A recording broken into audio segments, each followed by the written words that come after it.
الحمد لله نحمده ونستعينه ونستغفره ونعوذ بالله من شرور أنفسنا ومن سيئات أعمالنا من يهده الله فلا مضل له ومن يضلل فلا هادي له وأشهد أن لا إله إلا الله وحده لا شريك له وأشهد أن محمدًا عبده ورسوله يا أيها الذين آمنوا اتقوا الله حق تقاته ولا تموتن إلا وأنتم مسلمون يا أيها الناس اتقوا ربكم الذي خلقكم من نفس واحدة وخلق منها زوجها وبث منهما رجالا كثيرا ونساء واتقوا الله الذي تساءلون به والأرحام إن الله كان عليكم رقيبا يا أيها الذين آمنوا اتقوا الله وقولوا قولا سديدا يصلح لكم أعمالكم ويغفر لكم ذنوبكم ومن يطع الله ورسوله فقد فاز فوزا عظيما أما بعد فإن خير الحديث كتاب الله وخير الهدي هدي محمد صلى الله عليه وسلم وشر الأمور محدثاتها وكل محدثة بدعة وكل بدعة ضلالة وكل ضلالة في النار أعوذ بالله السميع العليم من الشيطان الرجيم بسم الله الرحمن الرحيم إن عدة الشهور عند الله 12 شهرا في كتاب الله يوم خلق السماوات والأرض منها 4 حرم ذلك الدين القيم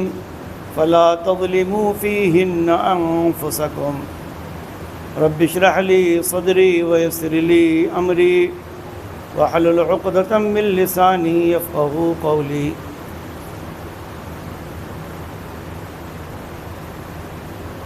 حاضرین جمعہ،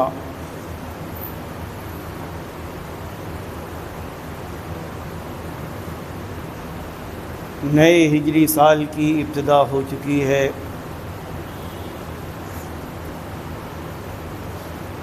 اور تقریباً ایک ہفتے سے زیادہ گزر چکا ہے۔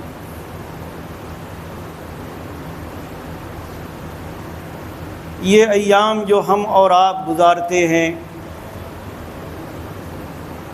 یہ شب و روز کہ جن میں ہم اپنی زندگی جی رہے ہیں، دنیا کی اور کائنات کی ہر چیز کی تخلیق کی طرح یہ دن و رات بھی اللہ رب العالمین ہی کے پیدا کیے ہوئے،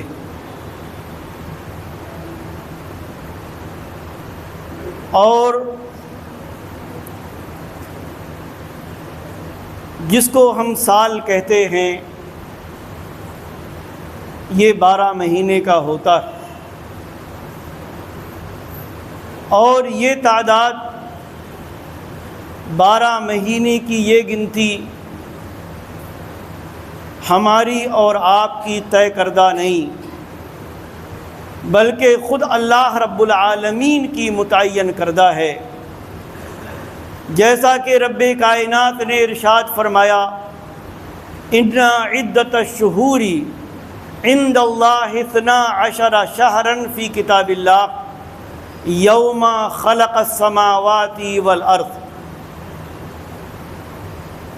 جس دن اللہ تعالیٰ نے زمین و آسمان کو پیدا فرمایا، اسی دن سے کتاب یعنی لوح محفوظ میں سال کے مہینوں کی تعداد اللہ تعالیٰ کے نزدیک 12 ہے۔ منہا اربعۃ حرم، ان میں 4 مہینے حرمت والے ہیں، احترام والے ہیں کہ ان کا احترام کیا جائے۔ ان میں خاص طور پر اللہ رب العالمین کی نافرمانیوں سے اور اس کی سرکشی اور بغاوت سے بچا جائے۔ آگے فرمایا یہی مضبوط دین ہے کہ اللہ تعالیٰ نے مہینوں کی گنتی 12 بنائی ہے، ان میں سے 4 حرمت والے مہینے ہیں، اور فرمایا آگے فلا تظلموا فیہن انفسکم، ان مہینوں میں تم اپنے آپ پر ظلم مت کرو، اللہ و رسول کی نافرمانیاں کر کے، قتل و قتال کر کے، جنگ کر کے، دوسروں کے حقوق غصب کر کے، اللہ تعالیٰ کی نافرمانیاں کر کے۔ یہ 4 مہینے حرمت والے کون سے ہیں؟ ایک حدیث ہے، صحابی رسول بیان کرتے ہیں کہ اللہ کے نبی صلی اللہ علیہ وسلم نے حجۃ الوداع کے موقع پر خطبہ دیا اور فرمایا کہ استدار الزمان کہیئتہ، زمانہ اور وقت گھوم گھام کر اپنی اسی اصلی شکل پر آ گیا ہے کہ جو اللہ تبارک و تعالی نے اس کو بنایا کہ جس دن اس نے زمین و آسمان کی تخلیق فرمائی تھی۔ یہ بات آپ نے اس لیے فرمائی کہ 4 مہینے جو حرمت والے ہیں وہ عربوں کے یہاں بھی اللہ کے نبی صلی اللہ علیہ وسلم کی نبوت و رسالت اور آپ کی بعثت سے پہلے ان کے یہاں بھی وہ حرمت والے تھے، وہ ان کی قدر کرتے تھے، اور اپنی لڑائیاں، اپنی جنگیں اور قتل و غارت گری، لوٹ مار، جو ان کا ایک طرح سے بڑا محبوب مشغلہ تھا، ان حرمت والے مہینوں میں وہ بند کر دیا کرتے تھے۔ اب 3 لگاتار مہینوں تک اپنی ان چیزوں سے رکے رہنا ان کے لیے بڑا مشکل تھا، اس لیے انہوں نے ایک نئی شکل نکالی کہ وہ کبھی کسی مہینے کو حرام کر دیتے تھے، کبھی کسی مہینے کو حرام کر دیتے۔ مثال کے طور پر کہ اگر ذی قعدہ کا مہینہ حرمت والا ہے حرام، اور ان کی جنگ چل رہی ہے، ان کو جنگ کرنا ہے، کسی کے خلاف کارروائی کرنی ہے، کسی کے خلاف چڑھائی کرنی ہے، یا اور قتل و غارت گری یا نافرمانیوں کے کام کرنا ہے، تو وہ اعلان کر دیا کرتے تھے کہ اس سال ذی قعدہ کا مہینہ حرمت والا نہیں ہوگا، اس کے بجائے کوئی اور مہینہ حرمت والا ہوگا۔ سفر، ربیع الاول، ربیع الثانی، جمادی الاولیٰ، جمادی الآخرہ، یا کوئی اور۔ اسی کو اللہ تعالیٰ نے قرآن میں نسی فرمایا، انما النسیء زیادۃ فی الکفر، کہ یہ مہینوں کو مؤخر کر دینا، ان کی حرمت کو مؤخر کر دینا، کسی ایک مہینے کی حرمت کسی اور کو قرار دے دینا، یہ نسی ہے، یہ کفر میں اضافہ ہے، اور جس کفر پر وہ قائم ہیں اس میں مزید اضافہ ہو جاتا۔ اللہ کے نبی صلی اللہ علیہ وسلم نے حجۃ الوداع کے موقع پر یہی تعلیم دی، اس موقع پر موجود صحابہ کرام کو بھی، اور ان کے ذریعے سے پوری انسانیت اور قیامت تک آنے والے لوگوں اور اہل ایمان کو، کہ اب یہ سب نہیں چلے گا، بلکہ زمانہ گھوم گھما کر اپنی اصلی شکل پر آ گیا ہے۔ چنانچہ حرمت والے 4 مہینے ہیں، 3 متوالیات، 3 مہینے لگاتار، ذی قعدہ، ذی الحجہ اور محرم، اور آگے اس کے بعد فرمایا ایک رجب جو جمادی الآخرہ اور شعبان کے درمیان آتا ہے، کہ ان کی حرمت کو کوئی پامال نہیں کر سکتا، ان میں نافرمانیوں کے کام نہ کیے جائیں،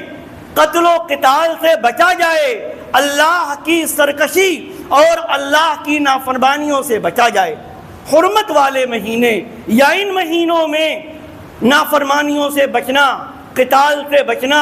غلط کاموں سے بچنے کا یہ مطلب نہیں ہے کہ اور دنوں میں اس کی اجازت۔ یہ بالکل ویسے ہی ہے جیسے قرآن میں اللہ تعالیٰ نے ایک جگہ حج کا تذکرہ کرتے ہوئے فرمایا کہ الحج اشہر معلومات فمن فرض فیہن الحج فلا رفث ولا فسوق ولا جدال، کہ حج کے متعین ایام ہیں، متعین مہینے ہیں، ان میں احرام باندھا جائے حج کا، اور جو ان مہینوں میں حج کی نیت کرے فلا رفث، وہ نافرمانی کا کام نہ کرے،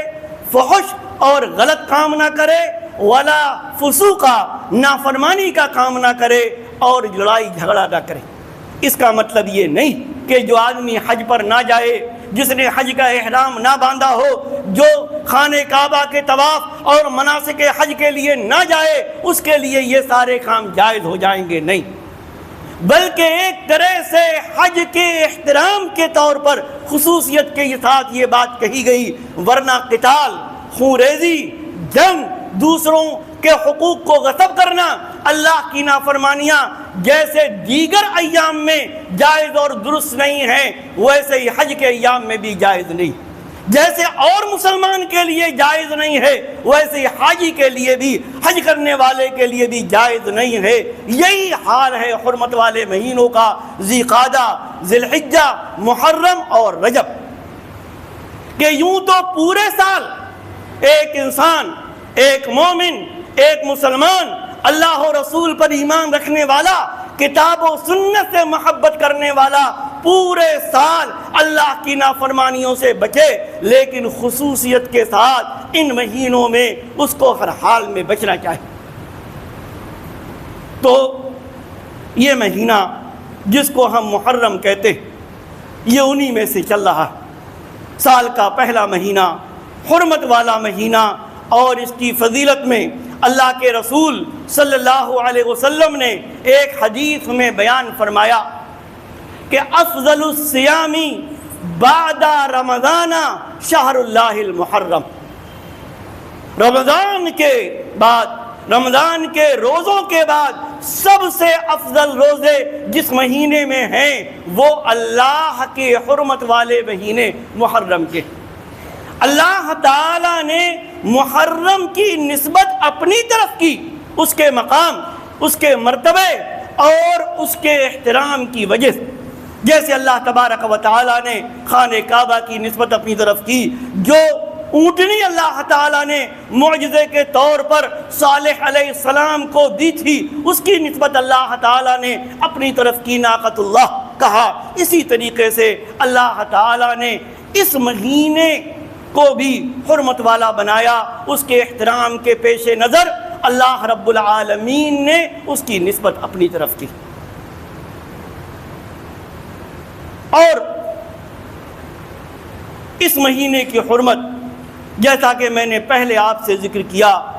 پہلے بھی تھی، زمانے جاہلیت میں بھی تھی، اور خاص طور سے جس کو ہم یوم عاشورہ کہتے ہیں، 10 محرم الحرام، اس کا احترام بھی عربوں کے یہاں پہلے سے موجود تھا۔ کئی احادیث ہیں، اگر آپ ذخیرہ حدیث میں دیکھیں، یہ ہماری عجیب و غریب سوچ اور فکر ہو گئی کہ محرم اور یوم عاشورہ جب ہمارے سامنے ذکر کیا جاتا یا ہم اس کا نام اپنی زبان سے لیتے ہیں تو عجیب و غریب تصور ہمارے ذہن میں آتا ہے، عجیب و غریب تصور، ماتم کا، شیون کا، اللہ اور اس کے رسول کی مخالفت کا، ایسے کاموں کا کہ جن کاموں کا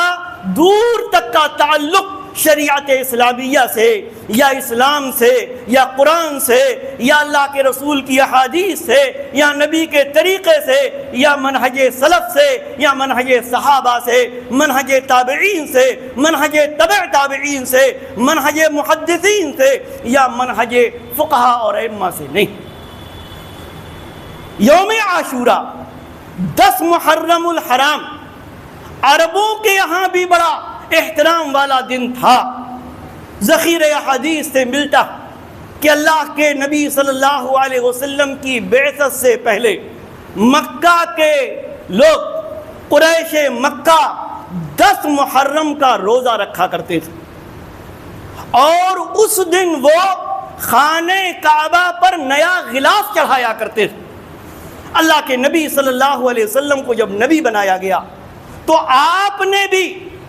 جیسا کہ حدیث سے معلوم ہوتا ہے، حدیث سے، کہ آپ نے بھی 10 محرم کا روزہ رکھا، عاشورہ کا روزہ آپ نے رکھا، اور جب رمضان کے روزے فرض ہو گئے تو آپ نے صحابہ کرام سے فرمایا، جن کو 10 محرم کا روزہ رکھنے کا حکم دیا تھا رمضان کے روزوں کی فرضیت کے بعد، آپ نے کہا کہ جو آدمی چاہے رکھے اور جو آدمی چاہے نہ رکھے۔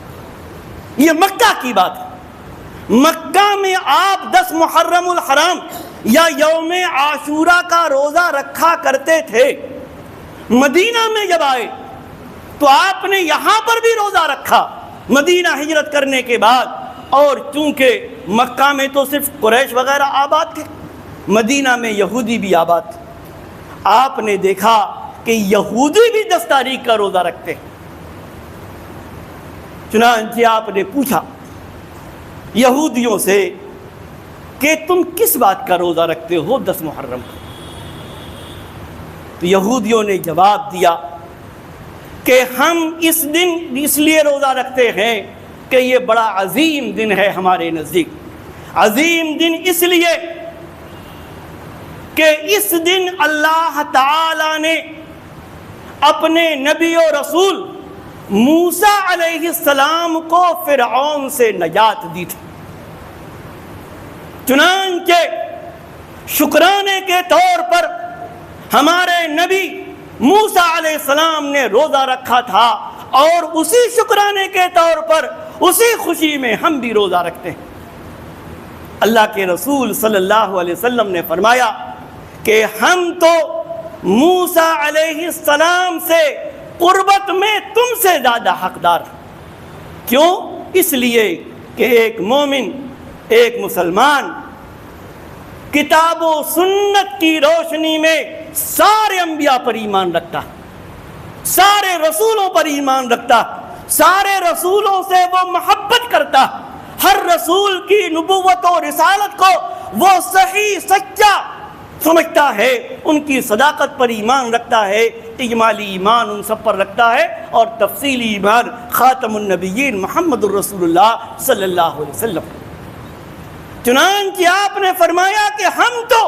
موسیٰ علیہ السلام سے تم سے زیادہ قریب ہیں، چنانچہ آپ نے روزہ رکھا اور صحابہ کرام کو روزہ رکھنے کا حکم دیا۔ عاشورہ کے دن 10 محرم، اور ظاہر ہے یہ خوشی کا روزہ تھا، یہ شکرانے کے طور پر تھا کہ اللہ تعالی نے دنیا والوں کو یہ دکھایا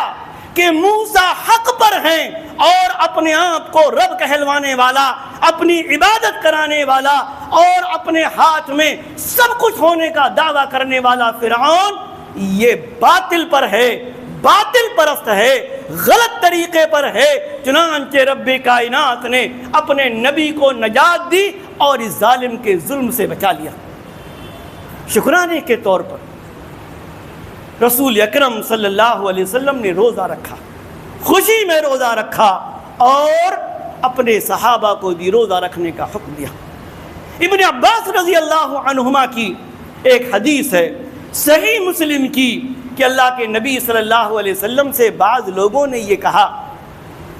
کہ یہودی اس دن کو بڑی عظمت والا سمجھتے ہیں، اس کی تعظیم کرتے ہیں، اور ہمیں تو یہودیوں کی مخالفت سکھائی گئی،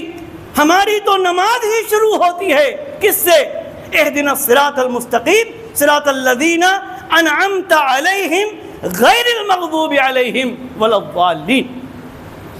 کہ ہم تو نماز میں کھڑے ہونے کے بعد ہی دعا کرتے ہیں کہ اے رب کائنات تو صراط مستقیم پر ہمیں چلانا، ان لوگوں کے طریقے پر مت چلانا جن پر تیرا غضب نازل ہوا، یعنی یہود، اور جو گمراہ ہو گئے یعنی نصارہ۔ تو جب بعض لوگوں نے، بعض صحابہ نے یہ اشکال پیش کیا کہ کیوں ہم ایسا کریں، وہ بھی تعظیم کرتے ہیں یوم عاشورہ کی، 10 محرم کی، تو ہم روزہ رکھ کر گویا کہ ہم تو ان کا ساتھ دیں گے۔ تب اس موقع پر رسول اکرم صلی اللہ علیہ وسلم نے فرمایا تھا کہ اگر اگلا سال آیا یعنی اس وقت تک میں حیات رہا لَأَصُومَنَّ التَّاسِعَ، تو میں 9 محرم کا بھی روزہ رکھوں گا۔ کس لیے؟ یہودیوں کی مخالفت۔ لیکن اللہ کا کرنا ایسا ہوا کہ اگلا سال، اگلا محرم آنے سے پہلے پہلے رسول اکرم صلی اللہ علیہ وسلم کی وفات ہو گئی۔ لیکن آپ کا یہ قول، آپ کی یہ خواہش، آپ کی یہ قولی سنت، آپ کا یہ قول مبارک اہل ایمان، اہل اسلام اور مسلمانوں کے سامنے ہے، اس لیے وہ نبی کی سنت کو اختیار کرتے ہوئے 10 محرم کا روزہ رکھتے ہیں۔ اور چونکہ آپ نے یہودیوں کی مخالفت کی بات فرمائی تھی، اس لیے وہ ان کی مخالفت میں 1 روزہ نہیں بلکہ 2 روزے رکھتے ہیں۔ 2 روزے، 10 محرم کے ساتھ 9 کا، یا اگر 9 کا کوئی نہ رکھ سکے تو 11 کا۔ یہ ہے محرم الحرام کی کتاب و سنت کی روشنی میں مختصر سی حقیقت۔ لیکن افسوس کہ اسی تاریخ میں تاریخ کا ایک ایسا واقعہ پیش آیا کہ جو نہیں آنا چاہیے تھا۔ نواسۂ رسول فاطمۃ الزہرا کے لخت جگر حضرت حسین رضی اللہ عنہ کو کربلا کے میدان میں 10 محرم الحرام سن 61 ہجری میں بے سر و سامانی کے عالم میں شہید کر دیا گیا، شہید کر دیا گیا۔ یقیناً یہ تاریخ کا ایک ایسا واقعہ ہے کہ جس پر جتنا بھی افسوس کیا جائے کم۔ لیکن ہماری تاریخ ماتم کی تاریخ نہیں، ہماری تاریخ غم کی تاریخ نہیں ہے۔ ہمارے لیے سب سے بڑا غم تو اس تاریخ کا ہے کہ جس دن امام الانبیاء خاتم النبیین محمد الرسول اللہ صلی اللہ علیہ وسلم کی وفات، اس سے بڑا غم بھی کیا کوئی ہو سکتا ہے ایک مومن اور مسلمان کے لیے، کہ جس ذات گرامی کے بارے میں آپ نے خود ارشاد فرمایا کہ جب تک میں تمہارے نزدیک دنیا کی ہر شخصیت اور ہر چیز سے زیادہ محبوب نہ ہو جاؤں، تم صحیح معنوں میں مومن نہیں ہو سکتے، کامل مومن نہیں ہو سکتے۔ لیکن نہیں، آپ ہی کا فرمان ہے کیا کہ لا يحل لامرأۃ تؤمن باللہ والیوم الآخر ان تحد علی میت فوق 3 لیال الا علی زوج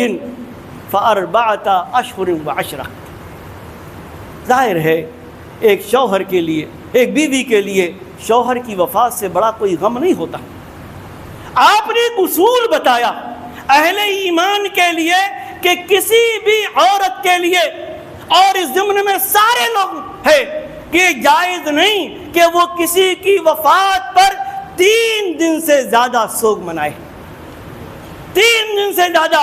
ہاں، صرف عورت کو اس بات کی اجازت ہے کہ وہ اپنے شوہر کی وفات پر 4 مہینے 10 دن کا سوگ منائے، لیکن وہ سوگ ختم ہونے کے بعد پھر بھلے ہی وہ تاریخ آئے،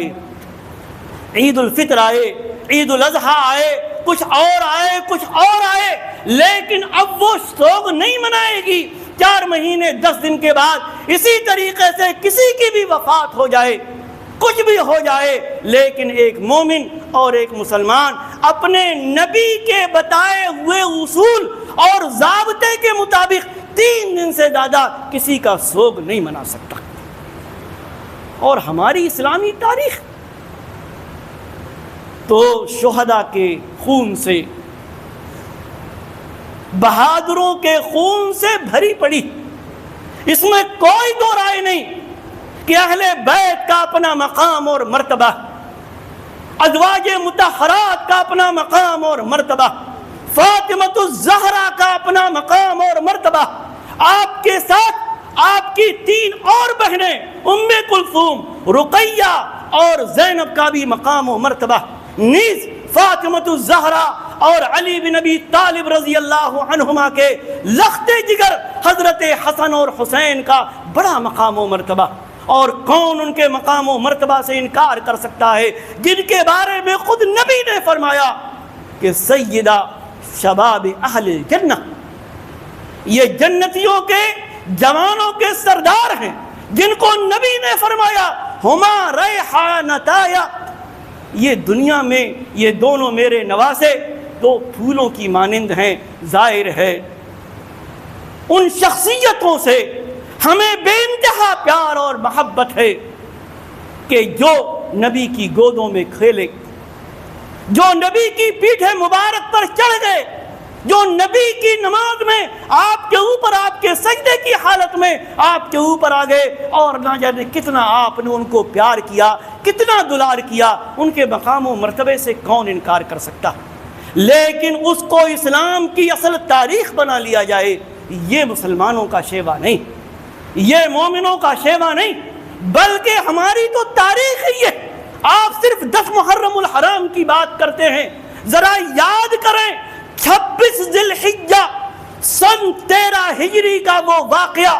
کہ ایک مجوسی ابو لؤلؤہ فیروز نے اس ذات گرامی کو جس کا نام عمر بن خطاب تھا، جن کے اسلام کے لیے محمد الرسول اللہ صلی اللہ علیہ وسلم نے دعا کی تھی، اے اللہ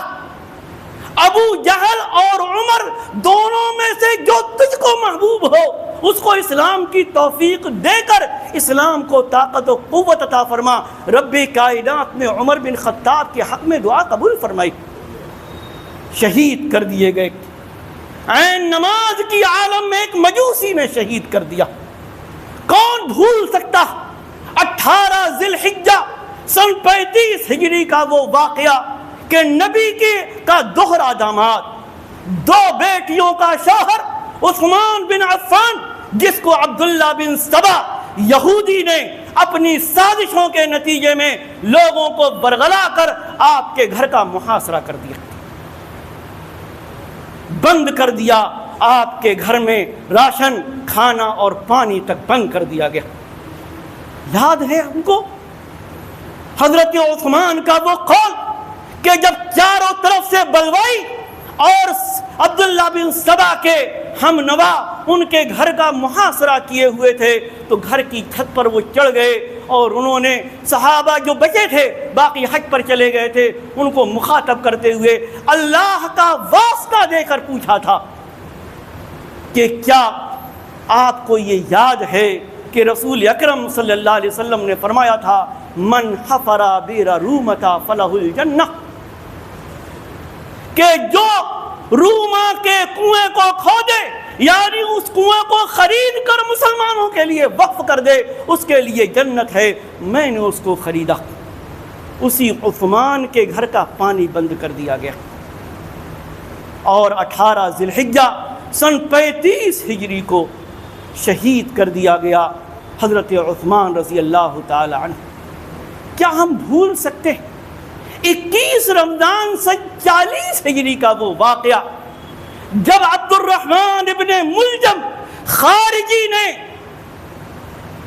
زہر میں ڈوبی ہوئی تلوار سے اس شخص کو پر وار کیا کہ جو وہ تھا کہ جس کے بارے میں خود نبی نے فرمایا تھا غزوہ خیبر کے موقع پر کہ کل میں ایسے شخص کو جھنڈا دوں گا کہ جو اللہ و رسول سے محبت کرتا ہے اور اللہ و رسول اس سے محبت کرتے ہیں، یعنی علی بن ابی طالب رضی اللہ تعالی عنہ، حسنین کے والد، اور دیا جھنڈا حضرت علی کو، حضرت علی کا مقام و مرتبہ۔ لیکن عبد الرحمن ابن ملجم اس خارجی نے رمضان کے دن، رمضان کی رات میں جب آپ فجر کی نماز پڑھانے کے لیے آئے آپ پر حملہ کیا اور آپ شہید کر دیے گئے۔ یہ سب پوری تاریخ۔ شوال سن 3 ہجری میں شہید کر دیے گئے مصعب بن عمیر، شہید کر دیے گئے حمزہ،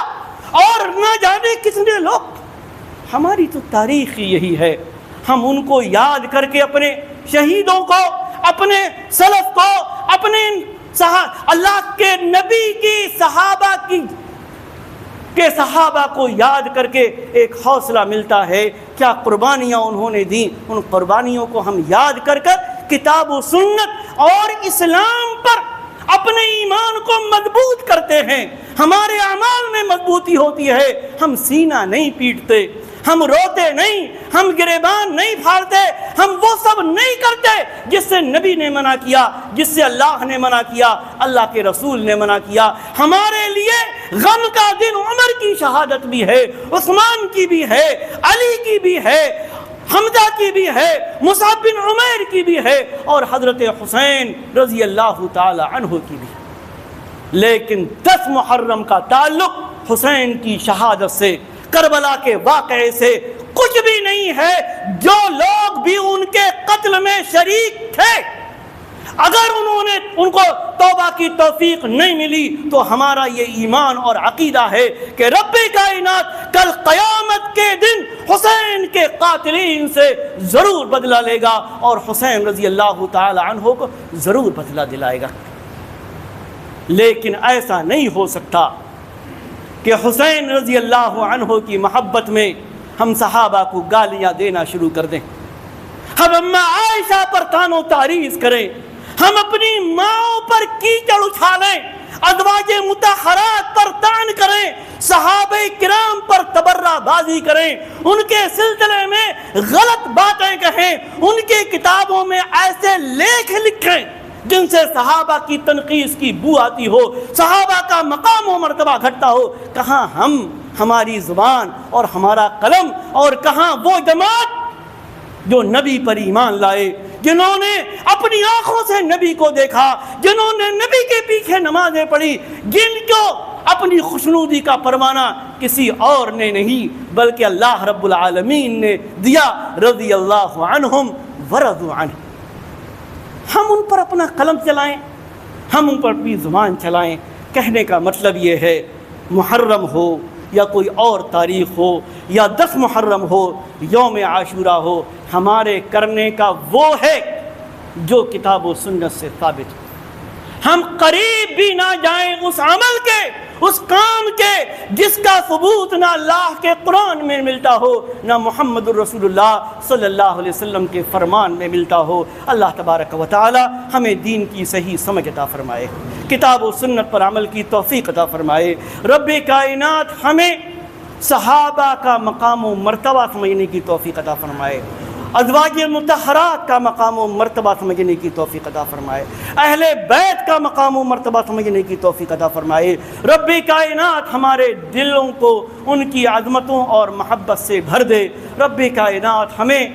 اپنی نافرمانی کے کاموں سے محفوظ رکھ اور ہمیں اپنی اطاعت کے کاموں کی توفیق عطا فرما. آمین. بارک اللہ لنا ولکم فی القرآن العظیم ونفعنی وإیاکم بالآیات والذکر الحکیم. انہ تعالی جواد کریم ملک بر رؤوف رحیم.